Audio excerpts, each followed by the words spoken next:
नमस्कार दोस्तों, मैं हूं निकंज पारिक और आप देख रहे हैं आपका चैनल इंटीरियर दोस्त। तो आप सबको सबसे पहले तो सावन के महीने की या मॉनसून का जो सीज़न है उसकी बहुत बहुत शुभकामनाएं। और ऊपर से आसमान से अमृत बरस रहा है और धरती मैया जो है वो जो तप रही थी इतने दिनों से वो अब शांत होती जाएगी और थोड़ी गर्मी पड़ने जो है कम पड़ने लग जाएगी। लेकिन जैसे ही बरसात, ये जो अमृत बरसता है, ये काफ़ी सारी समस्याएं लेके आता है। जैसे मच्छर बहुत हो जाते हैं, रास्तों में पानी जम जाता है और सबसे बड़ी जब तकलीफ देता है वो है हमारे जो घर हैं उनमें कहीं कहीं पर या काफ़ी सारी जगह पे मैंने देखा बहुत ज़्यादा सीपेज आने लग जाती है। तो ये जो सीपेज है इसके बारे में हम सीरीज में, मतलब ये जो पहला वीडियो है इसके बाद 2-3 वीडियो और बनाएंगे ताकि अच्छे से सीपेज को हम समझ सकें। फिर हर वीडियो में अलग अलग तरीके की सीपेज की कुछ जो पॉसिबल सॉल्यूशंस है उसके बारे में भी बात करेंगे। तो चलिए शुरू करते हैं आज का वीडियो सीपेज के बारे में। तो सीपेज का सबसे बड़ा रीजन जो मेरी पर्सनल ओपिनियन है, मेरे को जो लगता है वो है इम्प्रॉपर ड्रेनेज। जहां पे भी पानी गिरता है वहां से पानी को चले जाने का रास्ता नहीं होने की वजह से ज्यादातर सीपेज आते हैं। नालियां चौक हो जाती है, वहां पे पत्ते आ जाते हैं, काई जम जाती है या अलग अलग तरीके की चीजों से जो ड्रेनेज सिस्टम होता है वहां पे एक ब्लॉकेज आ जाता है। तो जो पानी का जो ट्रैफिक है, जैसे ट्रैफिक जाम लगता है वैसे पानी का जो ट्रैफिक है वो स्मूथली मूव नहीं करता। तो पानी जब रुका हुआ रहता है तो पानी की टेंडेंसी है कि वो रुकना नहीं चाहता है। तो जैसे ही वो कहीं पे भी रुकता है तो वो या तो पर्कुलेट होता है, जमीन में घुस जाता है, दीवारों में घुस जाता है या कहीं से भी वो निकलने की कोशिश करता है।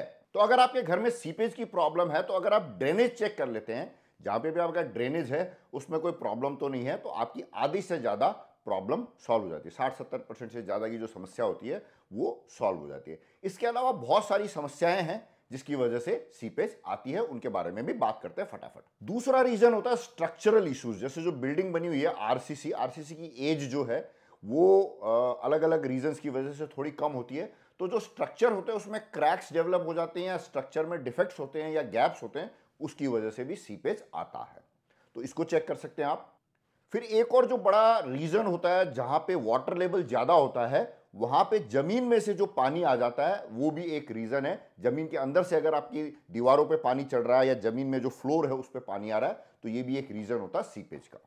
मैं आपको इस वीडियो में अलग अलग रीजंस बता रहा हूं जिसकी वजह से सीपेज आ सकती है। तो आपके यहां पे कौन सी प्रॉब्लम है वो नीचे कमेंट में लिख के जरूर बताइएगा। और अगर ये वीडियो जो हमारा जो चैनल है इसका कंटेंट आपको अच्छा लगता है तो एक लाइक दे दीजिएगा, जिससे कि यूट्यूब का जो एल्गोरिदम है वो वीडियो को प्रमोट करेगा। और अगर आपको अच्छा लगे कि इस वीडियो में कॉन्टेंट्स अच्छे होते हैं तो सब्सक्राइब जरूर करिएगा, क्योंकि वीडियो ज्यादातर सारे चैनल की जितने भी वीडियो है बहुत यूजफुल है।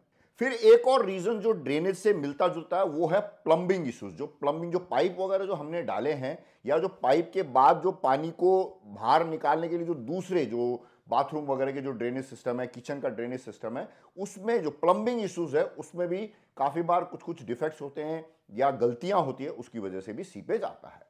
फिर उसके बाद आता है छत में कोई डिफेक्ट है, ढाल वगैरह आपने गलत दे रखी है, भाई आपने ड्रेनेज एक तरफ दी, एक तरफ ढाल है, या पूरी छत में पर्टिकुलर किसी जगह पे एक डबक होती है ना नीचे, लो लेवल क्रिएट हो गया तो वहां पे पानी रुक जाता है, उसकी वजह से सीपेज आती है। और जो एक्सटीरियर वॉल होती है, जिस भी मकान में ज्यादातर सीपेज आ रही होती है, तो उसकी जो वॉल है जिस पे सीपेज आ रही है उसका जो बाहर वाला हिस्सा है उसमें कोई ना कोई डिफेक्ट होता है। काफी बार हम यूपी, मध्य प्रदेश, इधर बिहार की तरफ हम देखते हैं कि बाहर वाली दीवार में जो नॉर्मल जो लोग होते हैं वो प्लास्टर कम करवाते हैं। मतलब प्रीमियम हाउसेस की बात नहीं कर रहा हूँ, लेकिन बहुत सारे लोग कॉस्ट बचाने के चक्कर में बाहर वाली साइड में प्लास्टरिंग या तो सस्ती करवा लेते हैं या अच्छा प्लास्टर नहीं कराते, उसकी वजह से सीपेज आती है। या कोई भी इशू जो बाहर वाली दीवार में होती है उसकी वजह से भी सीपेज आती है। तो छत और बाहर वाली दीवार ये भी एक कल्प्रिट होता है सीपेज को क्रिएट करने के लिए।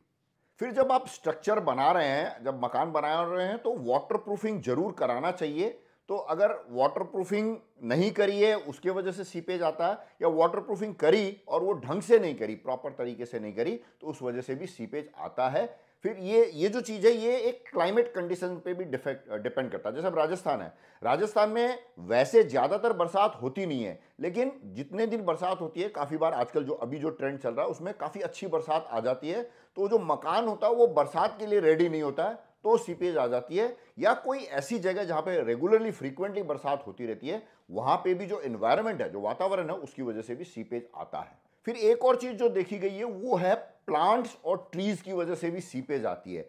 जैसे दीवार पे कोई बेल चढ़ी हुई है, उसकी वजह से सीपेज आ जाती है। और जो पेड़ होते हैं, आसपास में जो पेड़ लगे हुए होते हैं, उनकी जो जड़ें होती है वो कहीं पे भी चली जाती है, उसकी वजह से भी, क्योंकि जब जड़ जाती है तो वो जमीन को तोड़ते हुए जाती है, तो वहां पे से पानी पर्कुलेट होकर अंदर आ जाता है, तो पेड़ की जड़ों की वजह से भी सीपेज आता है। और जो प्लांट पौधे वगैरह जो लगे हुए होते हैं, उसकी वजह से भी सीपेज आती है। ये वैसे बताने की चीज नहीं है, फिर भी मैं बता देता हूं कि अगर बिल्डिंग पुरानी हो गई है, एजिंग, मतलब जैसे ना एज हो गया है बिल्डिंग को, और उसको बहुत कम मेंटेनेंस मिला है, प्रॉपर लोग रेगुलरली फ्रीक्वेंटली मेंटेनेंस नहीं किया गया है, तो ऐसी बिल्डिंग्स में भी काफ़ी सीपेज की प्रॉब्लम आती है। तो आप अपनी बिल्डिंग का मेंटेनेंस रेगुलरली कराते रहें, बाहर से जो पुट्टी वगैरह कराना, पेंट वगैरह कराने, इससे क्या होता है कि स्ट्रक्चर मजबूत रहता है और ये जो सीपेज वगैरह की प्रॉब्लम नहीं आती, क्रैक्स डेवलप नहीं होते। अब ये तो हो गई आपकी खुद की बिल्डिंग, लेकिन अगर आपके पड़ोसी में, मतलब कॉमन वॉल वाला पड़ोसी है, उसने अपनी बिल्डिंग की मेंटेनेंस नहीं कराई है, या उसकी बिल्डिंग बहुत पुरानी है,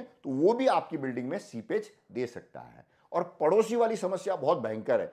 पड़ोस से काफी बार बहुत सारे मकानों में सीपेज आती है। जो अभी जो ट्रेंड है, वो जमीन बहुत कम है, तो मकान आजकल चिपक के बनने लग गए, तो पड़ोसी के बाथरूम से, पड़ोसी के किचन से, पड़ोसी के फ्लोर से, पड़ोसी के लॉन से, पड़ोसी के प्लांट पौधे जो छत में रखे हुए हैं उससे, पड़ोसी की छत के ऊपर जो टंकी ओवरफ्लो हो रही है उसकी वजह से, इन सब कारणों से भी आपके घर में या उनके खुद के घर में भी सीपेज आती है। फिर काफी सारी जगह में जो एनवायरनमेंट होता है वो इस तरीके का होता है कि जो स्ट्रक्चर होता है बिल्डिंग के स्ट्रक्चर्स को, वो जल्दी डैमेज या जल्दी ऐसे क्या बोलते हैं डीके करा देता है, उसकी वजह से भी काफी बार सीपेज देखने को मिली है। इसी में एक चीज ऐड कर देते हैं कि कंस्ट्रक्शन अच्छा नहीं है, घटिया कंस्ट्रक्शन किया हुआ है तो भी सीपेज आता है। तो ये जो घटिया कंस्ट्रक्शन है वो भी बहुत बड़ी रीजन होता है सीपेज का। अब ये तो हो गया बन गया। अब क्या होता है, काफी बार हम लोगों को रिपेयर और मेंटेनेंस कराना पड़ता है, या कोई कमरा एक्सटेंड कर रहे हैं, कुछ चेंजेस करा रहे हैं, बाथरूम रिनोवेट करा रहे हैं, किचन रिनोवेट करा रहे हैं, इस तरीके की बहुत सारी, बाहर का जो बरांडा नया बना रहे हैं, इस तरीके की बहुत सारी रिनोवेशन की एक्टिविटीज चलती है। तो ये जो रिनोवेशन की एक्टिविटी है, इसमें कोई गलती हो गई तो उसकी वजह से भी सीपेज डेवलप होता है। और जो बहुत बड़ी समस्या जो है वो मैंने जो देखी है कि छत पे लोग जो टाइलें लगवाते हैं लेट बाद में, कंस्ट्रक्शन के बाद में, उसकी वजह से भी अगर वो टाइल ढंग से नहीं लगी, जो इंस्टॉलर है उसने प्रॉपर मसाला वगैरह नहीं किया, बॉन्डिंग अच्छे से नहीं हुई है, तो वहां से भी सीपेज आती है। वीडियो के लास्ट में एक मजेदार वाला भी बताऊंगा, जिससे मेरा एक रीसेंट एक्सपीरियंस था कि हम ढूंढ ढूंढ के थक गए थे कि सीपेज कहां से आ रहा है, तो वो कहां से आ रहा था। बहुत सारी जगह पे एक्सट्रीम क्लाइमेट होता है, बहुत ज्यादा गर्मी पड़ती है और बहुत ज्यादा ठंड पड़ती है। यहाँ पे एक्सपेंशन कॉन्ट्रैक्शन की वजह से कुछ मटेरियल जो होते हैं वो एक्सपैंड कॉन्ट्रैक्ट करने से गैप्स क्रिएट कर देते हैं, तो यहाँ पे भी इस वजह से भी सीपेज आती है। तो उसको भी अलग अलग तरीके से ट्रीट करना पड़ता है, ताकि ये प्रॉब्लम जो फ्रीक्वेंटली नहीं आकर के थोड़ी प्रोलॉन्ग हो सकती है, बहुत दिनों बाद आ जाए, फिर दोबारा अपन रिपेयर कर लें, और ये ऑनगोइंग प्रोसेस है, आपको बार बार हो सकता है रिपेयर कराना पड़े। फिर कुछ ऐसे रीजंस होते हैं जो लोकल रीजन जैसे मानते हैं, वो क्या बोलते हैं, ह्यूमन एरर या आदमी की लापरवाही की वजह से भी सीपेज आती है। जैसे जो सबसे बड़ा रीजन है जो आदमी की लापरवाही की वजह से आता है, वो है आजकल ज्यादातर घर में ओवरहेड टैंक होती है। ओवरहेड टैंक में मोटर चलाते हैं, पानी भरता है और फिर वो पानी ओवरफ्लो हो जाता है। फिर जब वो ओवरफ्लो होता है तो वो वहां पे इकट्ठा हो जाता है, रुक जाता है, या वहां पे जो ड्रेनेज है वो बंद हो जाती है, अलग अलग रीजन होते हैं, वहां से सीपेज आता है। खिड़कियों की जो गैप्स होते हैं, दरवाजों के जो गैप होते हैं, वहां से पानी आ जाता है। और जब हम घर के अंदर पोछा लगाते हैं या उसको धोते हैं रिलेटिवली, तो वहां पे जो वो पानी होता है, जो पोछा लगाते समय अगर मान लो बहुत ज्यादा गीला पोछा लगाया, बहुत सारे लोगों को आदत होती है अपने घर को जो फ्लोर है उसको बार बार फ्रीक्वेंटली धोने की, तो उसकी वजह से क्या होता है कि वो पानी, टाइल जो होती है नीचे फ्लोर में, अगर आपने सिरेमिक टाइल लगाई हुई है, तो वो सिरेमिक टाइल क्या करता है, पानी को एब्जॉर्व कर लेता है, और फिर पॉसिबिलिटी ऐसी होती है कि वो जो पानी उसने एब्जॉर्व किया है वो फिर वो धीरे धीरे दीवार पे डिस्चार्ज कर देता है। विट्रीफाइड टाइल तो डेफिनेटली पानी कम एब्जॉर्व करती है। विट्रीफाइड टाइल में समस्या क्या होती है कि स्कर्टिंग ऐसे लगाई और ऐसे विट्रीफाइड टाइल लगाई, और विट्रीफाइड फ्लोर वाली टाइल और स्कर्टिंग के बीच की जो जगह होती है वहां पे गैप होता है, उस सब पानी दीवार पे चढ़ जाता है, या टाइलों के बीच में से भी पानी थोड़ा बहुत पर्कुलेट होकर नीचे चला जाता है। वो भी ग्रेजुअली धीरे धीरे धीरे करके, आपने नोट किया होगा स्कर्टिंग के पास में सीपेज के मार्क्स आ जाते हैं, पेंट की पपड़ियाँ उतर जाती है, ये रीज़न है। ये ज़रूरी नहीं कि इसी वजह से, हो सकता है कहीं बाहर से, मतलब ओपन जो लैंड है उसमें से भी पानी दीवार से फिर आपके ऊपर चढ़ रहा हो, ये भी रीज़न हो सकता है। अलग अलग रीजंस हो सकते हैं जिसको चेक करना बहुत ज़रूरी है, और उसके लिए या तो आप खुद इंटरेस्ट लेके पता कर सकते हैं या कोई प्रोफेशनल हेल्प भी ले सकते हैं। अब बताता हूँ एक मेरा पर्सनल एक्सपीरियंस जो कि बहुत ही मज़ेदार है। एक घर था जिसमें दीवार के बीच में अचानक से कहीं से ना ऐसे पानी बाहर निकलने लग गया। तो उन्होंने मुझे बुलाया, यार ये पानी कहाँ से आ रहा है। हमने सोचा भाई पाइप होगा, बाथरूम होगा। हमने खूब एक्सरसाइज करी, वहाँ पे से कोई पाइप भी नहीं जा रहा था, कोई बगल में बाथरूम भी नहीं था, कुछ नहीं था। लेकिन जब भी बरसात होती थी तो दीवार के बीच में किसी जगह से ऐसे धीरे से पानी ऐसे बहने लग जाता था। तो हम बड़ा एकदम टेंशन की बात, ये पानी आ कहाँ से रहा है। तो खूब मेहनत करी और देखते देखते देखते ऊपर देखा, उससे ऊपर वाली फ्लोर में देखा, फिर उससे ऊपर वाली फ्लोर में देखा, तो पता चला कि छत के ऊपर जो छत की डोली है उसमें बिल्कुल हेयर लाइन क्रैक्स आए हुए हैं, और डोली में ना ऐसा डिप्रेशन है, इस तरीके का ऐसे नाली जैसा डिप्रेशन। तो जब भी बरसात आती थी तो वो डोली जो है, डोली में जितना भी पानी रुकता था ना, वो बह करके एक पर्टिकुलर जगह पे क्रैक था, उसमें से वो पानी अंदर दीवार में घुसता था। फिर जहां तक वो जा सकता था तो वहां जाके फिर वो पानी दीवार के बीच में इकट्ठा हो रहा था। और आप समझ लीजिए, जैसे सपोज मान लीजिए आधे घंटे बरसात आई तो आधे घंटे के बाद में वो पानी उस दीवार से बाहर निकलने लग जाता था। तो जो छत की जो डोली होती है उसके ऊपर भी ग्रेनाइट या कोई पत्थर वगैरह लगा करके उसको भी सील कर देना चाहिए, ताकि आपके घर में सीपेज की जो प्रॉब्लम हो वो कम हो, क्योंकि डोली के में से पानी घुसने की पॉसिबिलिटी काफ़ी ज़्यादा होती है।